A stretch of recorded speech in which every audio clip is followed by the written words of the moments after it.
Hi guys, today I'm going to review the Dell XPS 15, and if you want to quickly know what it is a very premium lightweight 15.4-inch laptop with a very high resolution and also very good all-round specs, so it could also easily replace your desktop. So if you want to know more, check out my full review.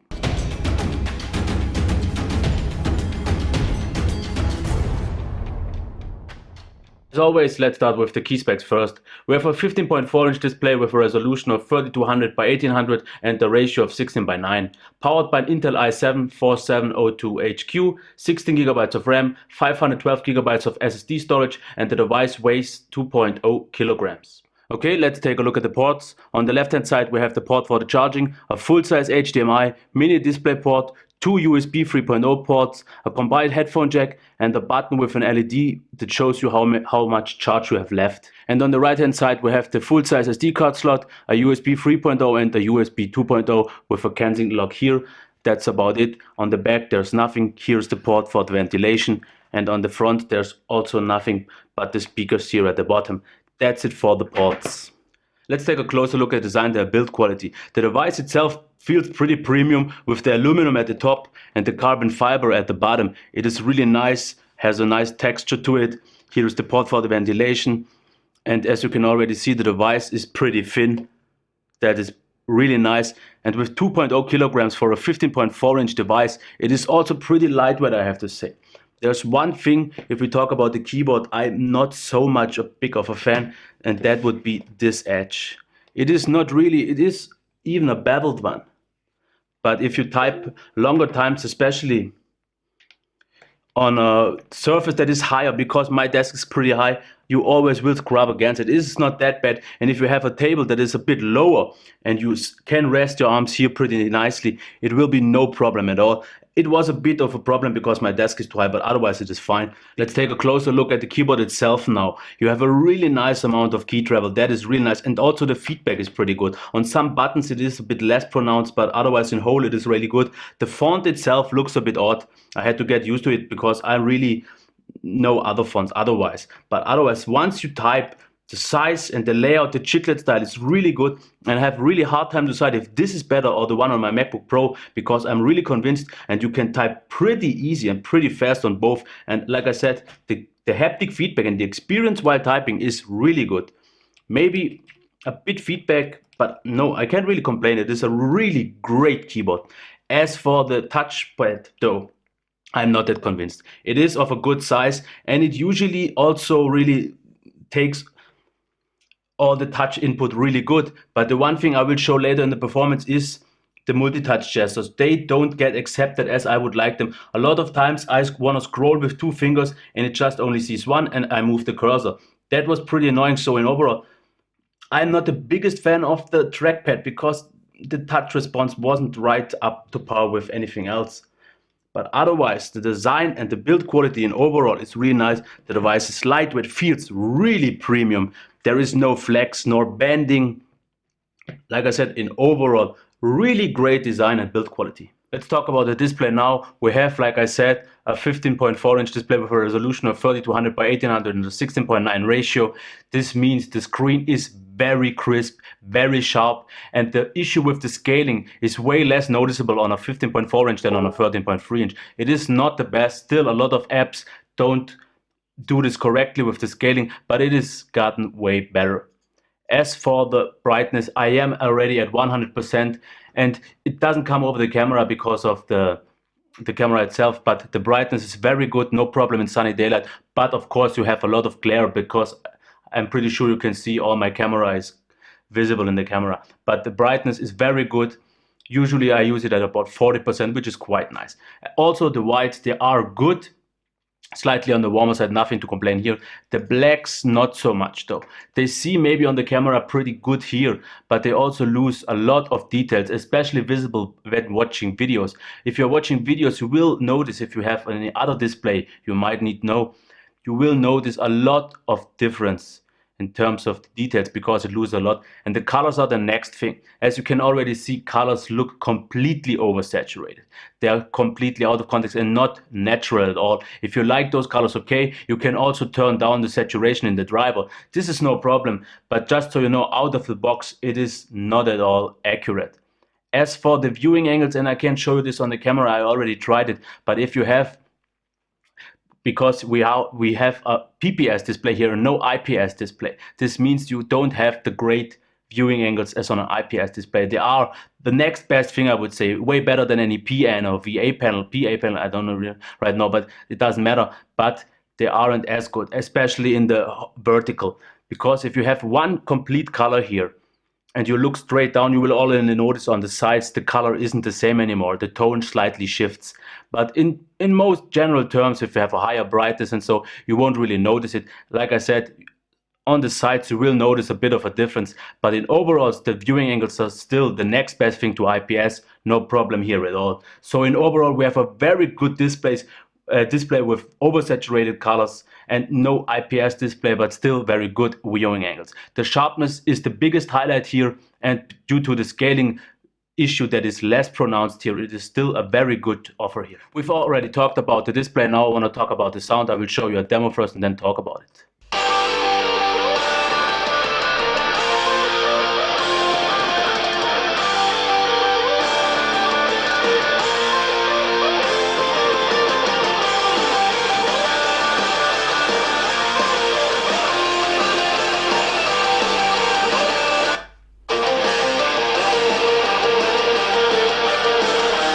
Okay, what do I have to say about the sound? The sound is definitely okay in terms of volume. It could be still higher, but in most cases it will be loud enough for you. I mostly used it at 70, 80%. So 100 should be good, but if you have something with lower volume, then it could be a problem.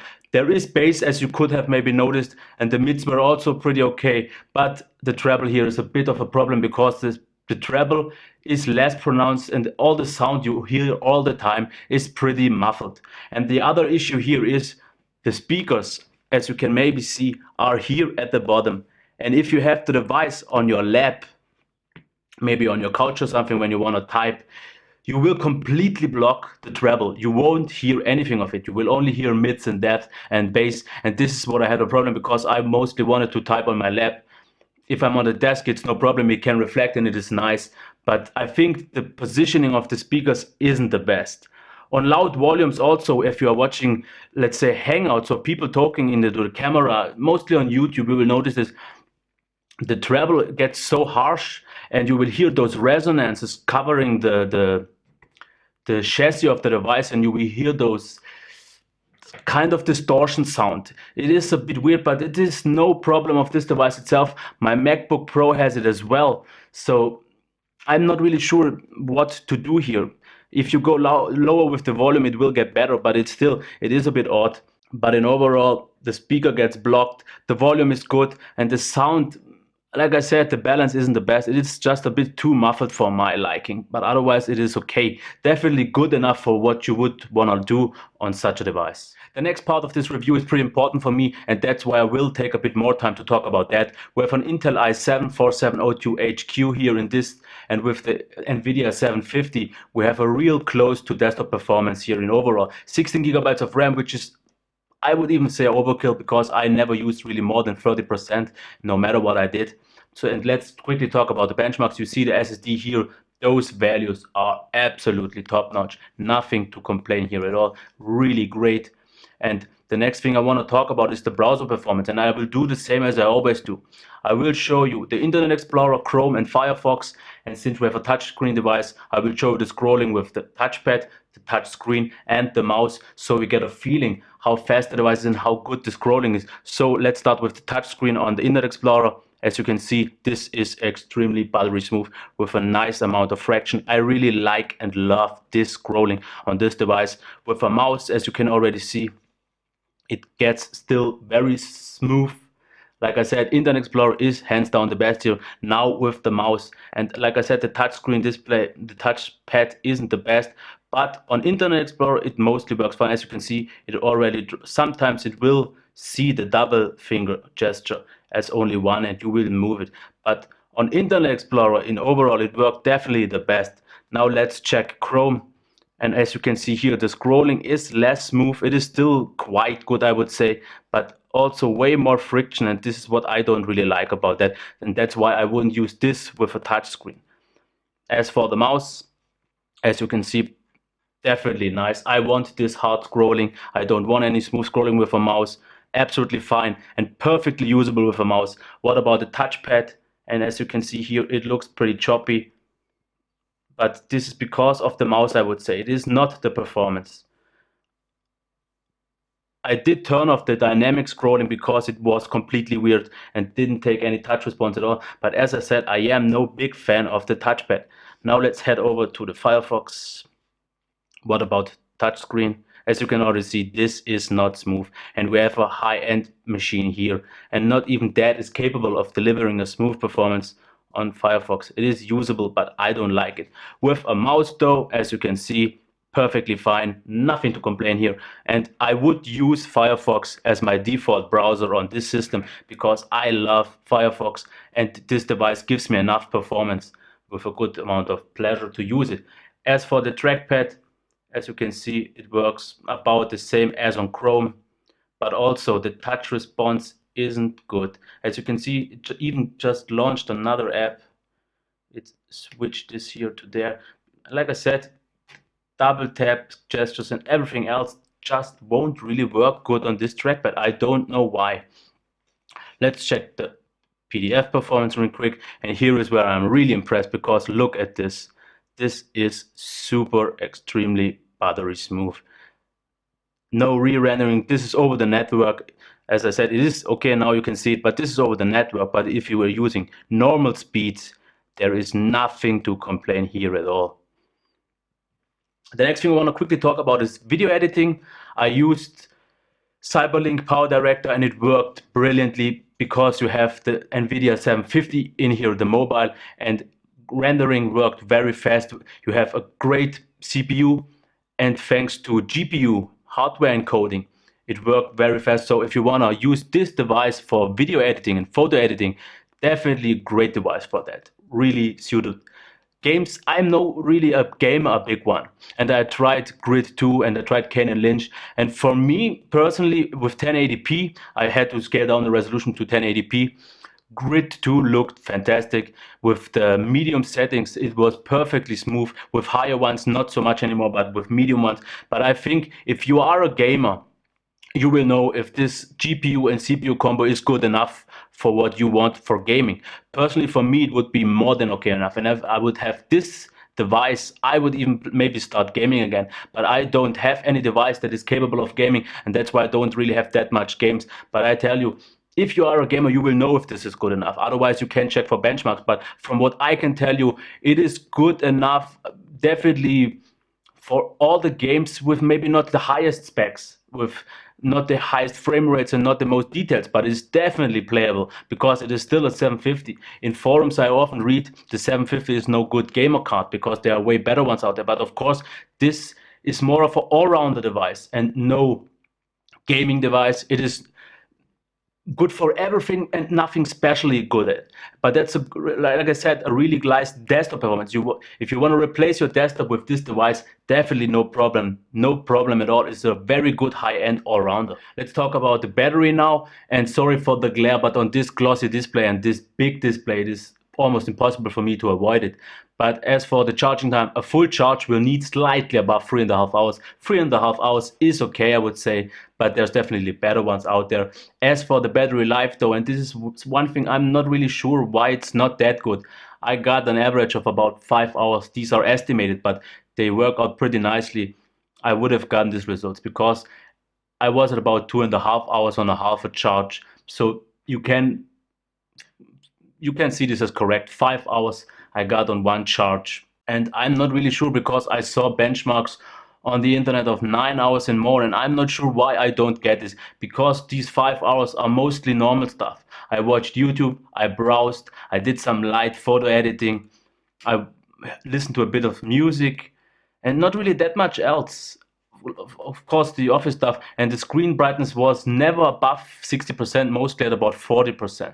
And that's why I'm not sure why I don't get this great battery life. 5 hours, I would say, for this big device and this powerful device is still very good. Of course, if you will do video editing, photo editing, and everything else, it will get diminished a lot. But since this for me is anyways a more of a desktop machine, you will be closer to a power outlet anyways. And 5 hours should be fine, I think. For me, it would be, because like I said, I had 2.5 hours of use here. If you can maybe see it, that was my use. And 2.5 hours a day, I could go 2 days with this device. So you have to know it. This is definitely no device for on the go, because then 5 hours on a very hard work day could get a bit tight. So next thing I want to talk about is the sound that the noise the device makes. In normal use, only browsing, watching videos, the device is mostly almost completely silent, no fan at all. And if the fan is on, it is very quiet. And also the sound, the tonal balance of the fan is also quite nicely. But once you get load on this device, do video editing, photo editing, then it will get louder. But still, it is no really annoying sound. It is not really unpleasant. It is a good, of course, it will get louder. But if I compare this to my desktop and I do video rendering there, that one gets way louder and has a way bigger cooler. So in overall, they managed to do this quite nicely. Sometimes the fan kicks on and I don't really see a reason for that, but in overall I would say it is fairly loud in terms of the noise, fairly okay for the performance you get. So in overall, battery life is okay, I would say. Charging time is okay. The noise is good as long as you don't do too much. Of course, the more load you will get, the louder it will get. There's one more thing I wanted to talk about in terms of the noise, and that's around here noticeable on the keyboard. You will hear kind of something like electricity flowing here around, and it kind of sounds like something between a spinning hard drive and maybe an old printer. You will hear this, and you will hear this almost all the time. My microphone doesn't pick it up, so I can't show you this, but it is noticeable. If the device is silent, you could hear this if you are in a really silent environment. As long as the fan is on and you are in a normal loud room, you won't notice it. But I did sometimes, mostly when I was typing at night and something like that, I noticed it, and I'm really sensitive to awkward sounds, and that one is a bit of awkward. So I want to just let you know this. It is not the most disturbing one, but still. Now I want to take the time and talk about the software, stability, and any bugs if I notice anything. We are using Windows 8.1 Pro here. The amount of Dell apps is quite okay, nothing annoying. There is McAfee, not the biggest fan of it, but you can get rid of it. So that's not the problem. The scaling, as I already told you, isn't perfect on Windows. And as you can see here, if you are in this browser, this line gets pretty small and it's a bit harder to type on. On Chrome, it looks already better. That's okay. So like I said, on this high resolution display, the scaling is already better because you have a bigger display. Otherwise, as for the bugs, I had one bug when I closed the device and put it in sleep mode, and after one day I wanted to turn it on, it was dead. The battery was completely drained, and I noticed one day the device at some point turns itself on, even with the lid closed, and just drains that. But I got an update about 1 week ago, and since then I didn't have this issue, so I would consider they fixed it, I say. Otherwise, it was stable, nothing at all otherwise. So in overall, software and stability, all fine. I still like Windows as it is. I don't use the touchscreen that much. I mostly use the mouse because whenever I'm at something more desktop-like, I'm always using the mouse, and that's when this device is pretty good. Like I said, the touchpad is one thing I don't like, and otherwise you can still use for some quicker actions the touchscreen. Overall, software, everything fine. Let's get to the summary now, and then I will close this review with a few final words. As for the device itself, the ports very nicely placed. You have a high amount of ports, so everything in this area is covered. About the design, the device feels very premium, very sturdy, very solid, and like I said, the premium feel is really nice. The keyboard is very good, a very good keyboard if you want lots of typing. The touchpad isn't as good as I already said, and also there's a bit of this hard edge, but nothing to complain. Otherwise, the display is on a very high level, and if I complain anything about this device, it is complaining on a very high level. You have to know this. The display definitely will be more than satisfying for most of the people. It is no perfect display, but a really, really sharp and great display overall. The sound, not the highest, strongest point of this device because it just sounded a bit too muffled, but in general use it should do the trick. It is very loud. Like I said, the muffled sound is a bit not so great, but therefore you get a great amount of volume and a good amount of bass. As for the performance, you have a really convincing performance here. Easily possible as a desktop replacement, also as a gaming machine, maybe not the highest end gaming machine, but definitely good for all the modern titles with medium settings, I would say. For video editing, perfect because of the NVIDIA card. Video rendering work perfectly fine, and of course all the Metro apps and all the office stuff will be no problem at all for this device. Easily enough power for this at all. As for the battery, the charging time is okay. The long lasting of the battery, I would say, is also okay. 5 hours of normal use for me was okay. Nothing to really complain, but nothing also to brag about. It should get the job done. Since this is more of a desktop replacement, I think it should get the job done. I don't really have to say much about the software. I think it was stable, it was okay. Windows 8.1 is still a great laptop system with a touchscreen, but also with a mouse. I think it works fine, so I have nothing to complain here. Well, I still like Windows 8 as a laptop system. Now I want to end this review with two final crucial questions for me, and I will look at the display because I don't want to tell it wrong. Would I recommend it and would I buy it? Would I recommend it? Yes, if you're looking for a very premium, high-end and pretty small, lightweight 15.4-inch all-round laptop. It is very suitable for video editing, really no problem at all. Very good for videos and watching.